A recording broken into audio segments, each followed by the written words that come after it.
দুবরাজপুর গ্রামীণ হাসপাতালে কর্তব্যরত মহিলা নার্সকে হেনস্থার অভিযোগের পর দুবরাজপুর গ্রামীণ হাসপাতাল কর্তৃপক্ষের পক্ষ থেকে আজ হাসপাতাল জুড়ে সিসিটিভি ক্যামেরা লাগানো হয়।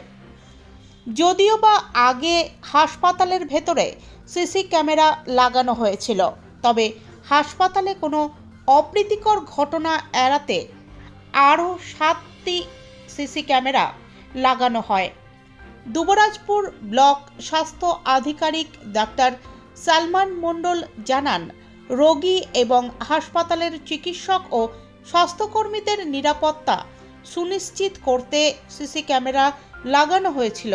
তাই এবার এমার্জেন্সি জায়গাগুলোতেও আরও 7টি সাউন্ড সিস্টেম সিসি ক্যামেরা লাগানো হয়। স্টাফ এবং যারা পেশেন্ট পার্টি আসছেন সবারই সেফটি সিকিউরিটির জন্য আমাদের ক্যামেরা অলরেডি তো ছিল। তারই সাথে আমরা আজকে ইমার্জেন্সির বিভিন্ন চত্বরে অডিও এনেবল ক্যামেরা, যেখানে ছবির সাথে সাথে যদি যে কথাগুলো উচ্চারণ করা হচ্ছে সেগুলোও ক্যাপচার হবে, এরকম আমরা 7টা ক্যামেরা ইমার্জেন্সি চত্বরে লাগানো হলো আছে।